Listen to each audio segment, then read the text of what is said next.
جس کو آخرت کی زندگی پہ بھروسہ ہے، جو اس دنیا کے بعد بھی کسی دنیا پہ یقین کرتا ہے، جو خدا پہ یقین کرتا ہے، جو کسی گاڈ پہ یقین کرتا ہے، جو جانتا ہے کہ یار غلط غلط ہوتا ہے اور صحیح صحیح ہوتا ہے، اندھیرا اندھیرا ہوتا ہے، اجالا اجالا ہوتا ہے، تو وہ بیچارہ کیا کرے گا؟ اس کے حصے میں صبر ہی ہے، اور صبر کرنے پہ اس کسی بھی مجاہد کو، کسی بھی جد و جہد سے زندگی گزارنے والے کو مجبور کرتا حکمراں اور سسٹم. جی اور سسٹم ظالم ہے تو کوئی آدمی ایک انفرادی طور پہ محنت کر کے اس کو عدل انصاف سے بغیر سسٹم کا حصہ بنے وہ ختم نہیں کر سکتا. آپ کے پاس اگر سسٹم کا پاور نہیں ہے، آپ سسٹم میں نہیں ہیں، جی آپ سسٹم کا انگ نہیں ہے، تو آپ کچھ بھی نہیں کر سکتے. آپ بس ایک ریولوشن کھڑا کریں گے اور پھر آپ مار دیے جائیں گے، ختم کر دیے جائیں گے یا خرید لیے جائیں گے. سچائی یہ ہے کہ تا ازل تا ابد کیا سمجھے، اعتدال پہ رہنے والے لوگ بہت کم ہیں، افراد و تفرید کا شکار ہونے والے لوگ زیادہ ہے. بے شک بے شک. زیادتی اور کمی کرنے والے اور بیلنس پہ زندہ رہنے والے.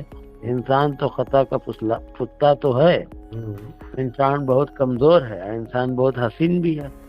قرآن نے کہا کہ ہم نے انسان کو بڑا خوبصورت بنایا، جی سب سے اچھا کچھ بنایا تو انسان بنایا. کون کہہ رہا ہے؟ جو نرنکار نرگڑ ہمارا جو پرمیشور ہے، جو اللہ ہے، بے شک وہ کہہ رہا ہے کیا کہ ہم نے انسان کو سب سے اچھا بنایا، اپنی ساری تخلیق میں سب سے بیسٹ تخلیق کی انسان. جی وہ یہ بھی کہا کہ وہ انسان کو میں نے بڑا کمزور بھی پیدا، جی دونوں چیز بتا دیا اس کو. زندگی جو ہے نا وہ سوز و گداز کا نام ہے. بے شک. کہتے ہیں نا کہ تن کی دنیا سوز و مستی، من کی دنیا سوز و مستی، تن کی دنیا مکر و فن. اور من کی دنیا میں نہ دیکھے میں نے شیخ و برہمن. تو جو تن کی دنیا ہے وہ مکر و فن ہے، اور جو من کی دنیا ہے وہ سوز و مستی ہے. تو من کی دنیا کیا ہے اور تن کی دنیا کیا ہے؟ من کی دنیا جو اپنی روحانیت کے ساتھ جیا جائے، جی اور تن کی دنیا جو زندہ لاش بن کے جیا جائے. جی جی میں اس طرح سے میرا ذہن کہتا ہے کہ اس کا مطلب یہی ہے. جی جی بالکل صحیح ہے کہ انسان کے اندر روح تو ہے، مگر اب وہ روح سے کام نہیں لے رہا ہے، خالی جو ہے جسم سے کام لے رہا ہے، اپنے تن سے کام لے رہا ہے. بالکل بالکل بہت عمدہ. تن کی دنیا مکر و فن، من کی دنیا سوز و مستی، تن کی دنیا مکر و فن. اب من کی دنیا میں نہ دیکھے میں نے شیخ و برہمن. جب اوپر اٹھ کے دیکھے گا تو پھر وہ نظر آئے گا کہ سب بنی آدم ہے. اور بنی آدم جس طرح حابیل نے قابل کو مار دیا، اسی طرح آج انسان کو مار رہا ہے. وہ ابتدائی سلسلہ ہے نا، بھیا یہ لڑکی ہمیں چاہیے اور نہیں ملا سسٹم کے حساب سے تو بھیا راستہ ہی سے صاف کر دو. یہ وہی اور اللہ نے دنیا میں رکھ دیا کہ آپ کو اپنی لذت پہ نہیں جینا ہے، آپ کو اپنے لذت کا پریتیاگ کرنا ہی پڑے گا انسان بنے رہنا ہے تو. جی اب جس چیز میں بھیانک لذت شامل ہو جائے جی اور خالی آدمی لذت میں ہی ڈوب جائے تو وہ تن کی دنیا ہے. کائنات کا نظام بیلنس پہ ٹکایا اللہ نے، جس کو اعتدال کہتے ہیں. میزان عدل، انصاف. تو اب وہاں سے جیسے ہی حد سے تجاوز ہوا نظام بگڑ گیا، انسان کے جسم سے لے کر کے اور انسان کی معاشی زندگی سے لے کر کے اور انسان پوری کائنات کا نظام ٹکا اعتدال پہ.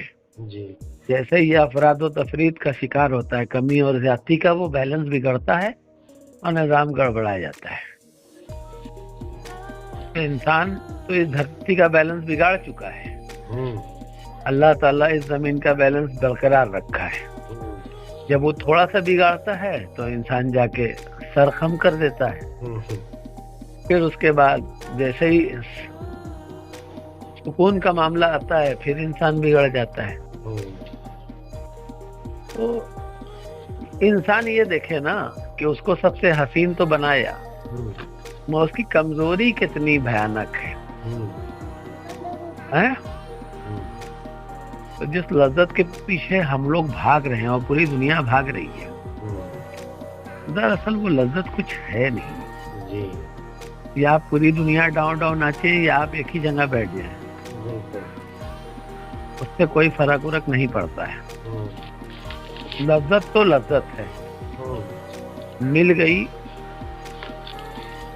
تو ٹھیک، اور نہیں ملی تو پوری دنیا ناچ کے ناچ.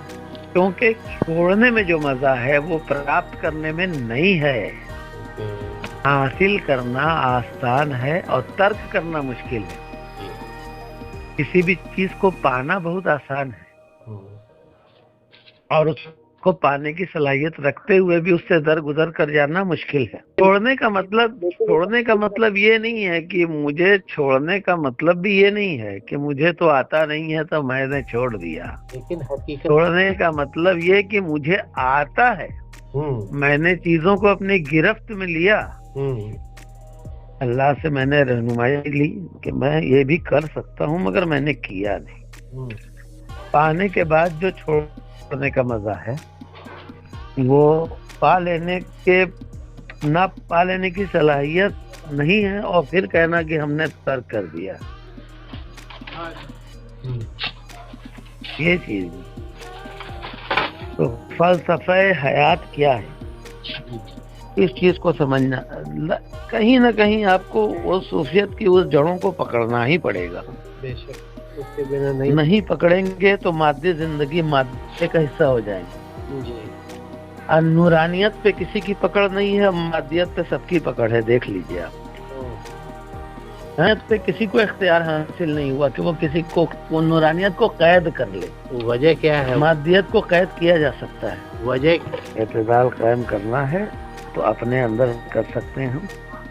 پوری دنیا میں ریولوشن وہی لا سکتا ہے جس کو خدا نے سیدھے نامزد کیا ہو، اور وہ نبوت کا کام تھا.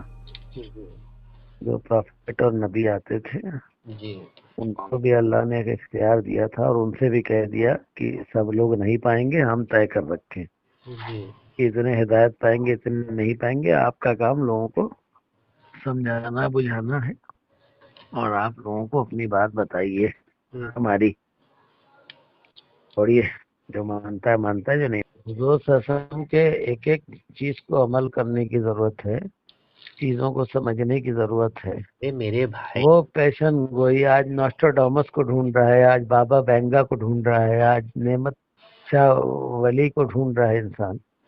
ارے حضور کے پیشن گوئی پڑھو نا، کہ اور کو پڑھنے کی کیا ضرورت ہے؟ سمجھ میں آ جائے گا. سب کچھ تو بتا دیا آپ نے. میرے بعد یہ ہوگا، میرے بعد وہ ہوگا. صحابہ کے دور حد میں بتا دیا، اور صحابہ کے بعد بھی بتایا، اور پھر آخری وقت تک بتا دیا کہ یہ سب ہوگا. اب رہ گیا کون کس پارٹ میں جاتا ہے. تو ہم کو تو اس بات کا خوف ہوتا ہے، ہم تو بس یہی امید اور آس لگائے کہ بھی اللہ کی رحمت بس ہو. ابھی بیڑا پار ہے، بہت کوتا ہے، بڑے گناہ گار ہیں، بڑے سیاہ کار ہیں. جتنا صلاحیت اس نے بخشا ہے، جتنا علم اس نے دیا، اس پر ذرہ برابر کا بھی عمل نہیں ہے بھائی.